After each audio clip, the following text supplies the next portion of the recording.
strong, the powerful Patrick Healey has returned to Money Savage. Welcome back, Patrick. Thanks, George. It's great to be back, and Happy New Year to you and your listeners. Yes, happy New Year indeed.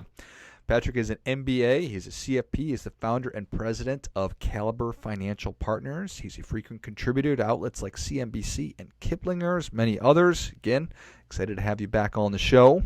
Patrick, tell us a little bit about your personal life, some more about your work, and why you do what you do. Right. So I started Caliber Financial in 2013. So this is our eighth year in business, and I would argue that 2020 is perhaps the most challenging, navigating through obviously the pandemic, everything going on in the world. But we are surviving and thriving now, and heading into 2021 with a positive outlook. And I think we were speaking a bit off camera. The equity markets are certainly helping with that, and I think there's a lot of positive enthusiasm with respect to that. On a personal level, I am a big endurance athlete. I'm a marathon trainer, and so from a personal standpoint, this has been also a challenging year, as most of the races have been canceled and been forced to kind of just redirect in training and try and stay positive in light of all the cancellations and obviously everything going on and disruptions in people's lives. But generally, I'm a very positive person. I like to travel, so that's also been put on the back burner. But hopefully in 2021, we're going to be able to resume that, get on airplanes and go on vacation and explore the world a little bit more. I think probably as we get into the middle part of the year, that's more of a realistic scenario, but very eager to get back to doing that. Very family oriented. I have a bunch of nephews and a niece and two sisters, and close family connection here in New Jersey, which is where I am located, and where our office is located as well. So just a few things about me. Yeah. Nice. Appreciate all that. I hadn't really thought about, well, obviously, I think a lot about sporting events just in general, but hadn't really thought about, organized events for regular non-professional athletes. But what a bummer, right? You can't go run. You can't, I'm sure that there's hundreds of thousands of events every month that have all been put on hold. So hopefully sometime this year, Patrick. Yeah, agreed. So SPACs, special purpose acquisition companies. I know very little about them. I'm always happy to be honest with people and say that this is not my area of expertise. So excited to have you on to talk about it. What I do know is that a lot of money went towards this new kind of investment, or I don't even know if it's a new kind of investment in 2020. So fill us in a little bit about SPACs. So you're absolutely right. There's been a ton of investment dollars allocated to this type of a structure, and I think that's only going to accelerate as we get into 2021.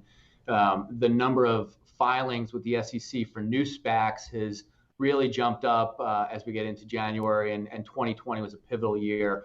Look, it's basically a professional sponsor, a well-known hedge fund manager, or a Wall Street titan, somebody with a real pedigree and a following, where they will do an IPO with the SEC. Is basically a blank check company, right? So they're raising capital with the intention of creating a business combination with a private company that may otherwise stay private for longer in their life cycle before they ultimately decide to IPO. So it's a sort of a promise that the SPAC sponsor, if you will, is going to raise a bunch of capital. They're likely going to get institutional investor support through what's known as a PIPE, or a public investment in a private entity. And then the goal is to combine with a private company, and many of them are focused on high growth areas, bringing that company to market perhaps sooner than they would in their growth life cycle, injecting them with quite a bit of capital that allows them to accelerate that growth. The SPAC sponsor has 24 months to create a business combination. The funds that are raised in the IPO sit in trust, and ultimately there would be a business combination announced and then proxied to shareholders of the SPAC to ultimately close the transaction through a reverse merger. And then the private company assumes the public entity, and the ticker changes. Those types of transactions often come with warrants attached, which tend to trade separately after a period of time after the initial IPO. So there's been a lot of hype and speculation. I think a lot of people are betting and putting an emphasis on growth in the equity markets, and so there's been some enthusiasm there. Your younger viewers that kind of trade on the Robinhood network tend to be millennials, right? And they are doing sort of their forms of research, and there's a lot of coverage on different media outlets like YouTube, et cetera. So it's getting a lot of buzz. But that being said, there's a lot of legitimate companies with real growth prospects that, as I said, would otherwise stay private. And the thing that I'm excited about as an investor and a manager of capital on behalf of clients is, historically, a lot of those companies would stay private much longer, and the initial growth would be benefited, be accrued more towards the venture capital investors, large family offices, Wall Street institutional investors. And so this is opening up a channel for retail investors to really participate in that early stage growth where a lot of the valuation is created, and not have to wait until the company ultimately IPOs down the road, where a lot of times the price is inflated and then you're chasing at a much higher level. So hopefully that gives you a gist of what it is. That's super interesting. Well, maybe I'll try to just walk through this process again. So some large financial company says, we're going to open a SPAC. They become the SPAC sponsor, and they don't necessarily say, here's exactly what we're going to do with your money after we raise it. You are giving us discretion to invest it however we see fit. And because they have a good reputation in the market and there's an appetite for this kind of thing, investors put money into this. So that sort of opens the SPAC or funds it?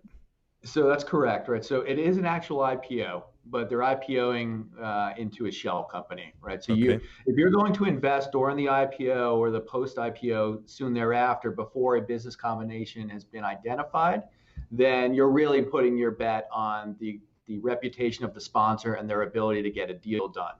And so you're really looking through to the sponsor's reputation, their network is really what you're tapping into.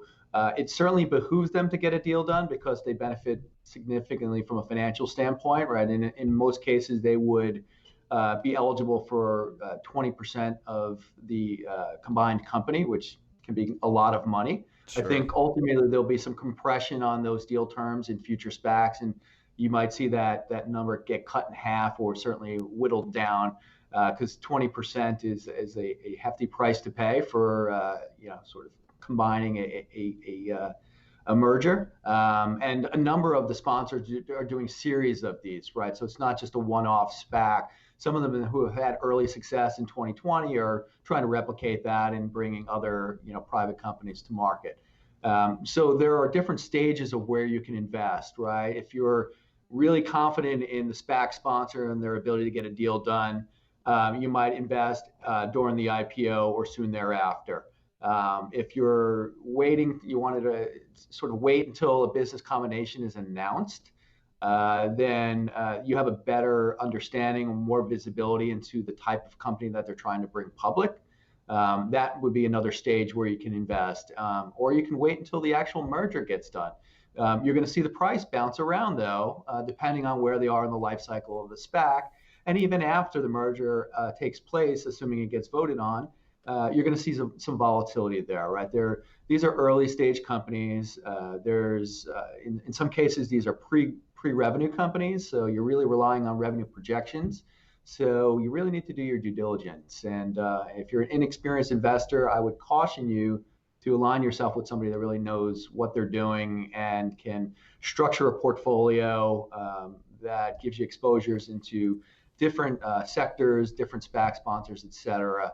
But it's an evolving aspect of the capital markets, and I think that will only grow in 2021. Yeah, that's fascinating for sure. I can certainly see why those sponsors that had success last year would certainly want to have more success with something like this moving forward. Part of me just sort of laughs a little bit because it seems like a just a prototypical Wall Street banker, new thing that they're creating. But I guess that makes me a little bit of a cynic. So that's neither here nor there. Okay, so So it's an actual IPO, and so it's potential that you can participate at that stage to actually get the money in, and then there's going to be opportunities. So those shares then just trade on regular markets.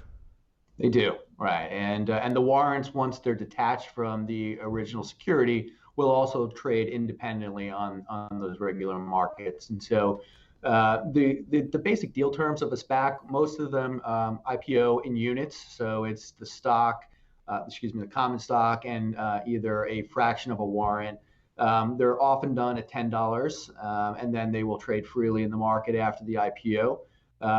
The warrant terms are exercisable, generally speaking, at $11.50. And so they're out of the money when they're initially IPO'd, but that doesn't mean they can't get bid up by speculators. And then obviously as a business combination is announced, there tends to be a lot of trading activity in and around that. There also tends to be a lot of trading activity that tries to front run that with the expectation that in the aftermarket, there might be a business deal announced, and now you're trying to react to it after the markets have closed. But there is a safety net with SPACs, and I think that's part of the appeal that is giving a lot of confidence to investors to pour money into these, right? So if ultimately a business combination is announced, you will have the right as a shareholder before the shareholder vote to redeem your shares for that $10.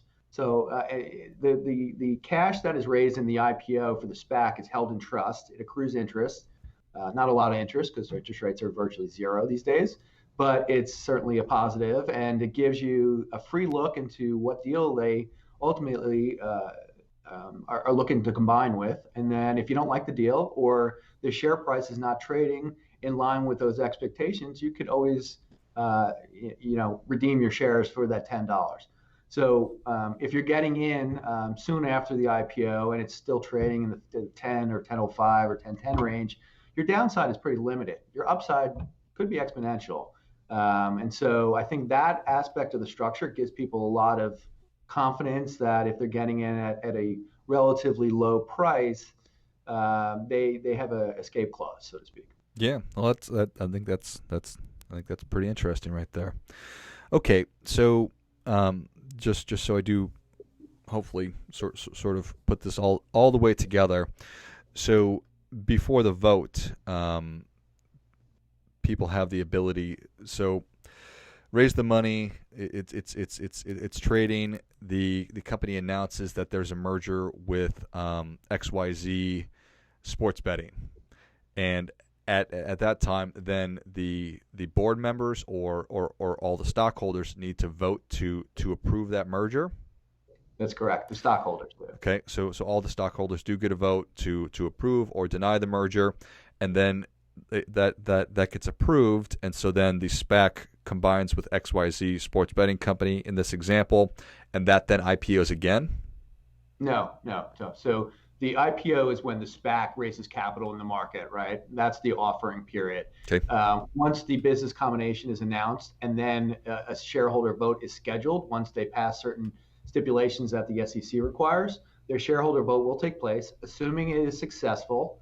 And most of them, I think without fail, end up going through, at least the early ones that have been proxied for shareholder vote, because you're investing with the expectation the price is going to be quite a bit higher. Yeah. If the price is trading down because the market doesn't like the deal, you'd be more inclined to want to redeem your shares for the $10, get on with your life, and move on to the next investment. But there's been a lot of enthusiasm around these where you've seen the price of these get bid up well into the teens, and in some cases north of 20.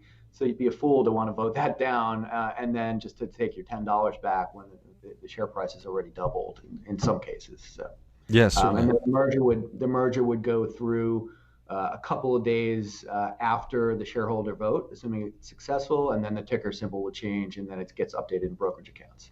Got it. Okay, so there's not a new issuance of shares or anything like that. It just becomes essentially a new company. Correct. Got it. Interesting. Okay. And how much money are we talking about that's flowed in here? Is it way more than other investments? I think the number in 2020, some of the numbers that I've heard are north of 60 billion for SPACs. anticipate that number being trumped in 2021, just because of the sheer volume of filings and the fact that the market has been so receptive to the structure. The temptation by SPAC sponsors to replicate the business model or to join some of their friends and colleagues into creating their own SPAC. Obviously, there's a lot of financial incentive, and so I would expect that to continue. That being said, some of these deals are going to fail, right? And if we have a high-profile deal that fails or turns out to be a bad business combination, that could strike some confidence in the market and perhaps reset the level where some of these are trading. A lot of them are trading on future expectations. With interest rates near zero, equity valuations are getting bid up, and the market is rewarding future revenue growth. But ultimately, the companies are going to have to deliver on that growth. And so as we get further into the cycle, if the companies that are being combined in a SPAC transaction fall short of revenue or earnings expectations, you'll see a reset in the market, but we're not there yet. No, I think that's super interesting. So yes, you do need to do your due diligence and be talking to smart people who understand these. So I appreciate that very much. From literally, I got an email this morning from Investopedia talking about just SPACs in general, and they talked about how a lot of the industry were cannabis, sports betting, things like that. Is there a reason for that? Is that because traditional money and investors don't have an appetite for that? So cannabis is kind of a unique example in the sense that it's being legalized in a lot of states with the last election cycle. A number of additional states, including my state, New Jersey, legalized cannabis. It's still not legal at the federal level, and so access to capital and traditional banking sources is not available to them. So that's why that sector might be popular through a SPAC transaction. But you're right, there are a number of sectors that are really sort of the big beneficiaries of this new structure, right? Online gaming, payment processing, electric vehicles, alternative power. That's where a lot of the growth is manifesting itself. Some of that is enthusiasm with the new administration coming in and them being very environmentally friendly, and expectations that infrastructure deal will get announced in the new cycle, and that will benefit certain companies in those types of sectors. The fact that COVID has created sort of a reset on the economy and a different way to do business has, I think, brought a lot of those companies to the forefront. It's difficult to predict whether that trend continues as the vaccine gets rolled out and ultimately, hopefully, we get back on with our lives. Just hard to say what that's going to look like as we get into 2021. I'm certainly optimistic because I'd like to get back on with my life. Right. But there will be changes inevitably. Work from home stocks have done very well in 2020. Cloud software stocks, cybersecurity stocks, I believe, will continue to be a very important component of the equity markets. So those are the areas where there tends to be a lot of the SPAC transactions getting done. Makes sense. Well, Patrick, Savage Nation is ready for your difference-making tip. What do you have for them? Yeah, so we're into the new year. We've obviously seen a roller coaster in the equity markets, right? We had a huge sell-off in March, April as the pandemic hit. We've really rallied, and it looks like we're going into 2021 on a high note. I hope that trend continues. There's certainly some sort of road bumps in the way that could deter that. And so I think what's really important, depending on where you are in your life in terms of your age, you're in retirement, you're approaching retirement, et cetera, understand what your risk tolerance is. It can be very, very tempting to chase equity valuations. Everyone has that sort of that FOMO emotion where they don't want to be out of a name when their coworker or their neighbor is talking up how much money they've made, or certain stocks have gone up a couple 100% in a year or 20% in a day. It's very, very tempting. But I think where you are in your life cycle, whether you're in retirement, whether you're a risk-averse person, you really have to align your asset allocation with your risk tolerance. And if you're incapable of doing that yourself, or you are having a hard time checking your emotion at the door when you're making investment decisions, then work with a financial advisor that really knows what they're doing, that can guide you through those bumpy periods, that can really make sure that you're insulating yourself from the next market sell-off, which is certainly unpredictable. That's why they call them black swan events. And so I think as we get into the new year, it's a healthy exercise to go through with how far the stock market has come, where we think it's going, but really to kind of align your risk tolerance with your future asset allocation, not what happened last year, because the markets are very forward looking.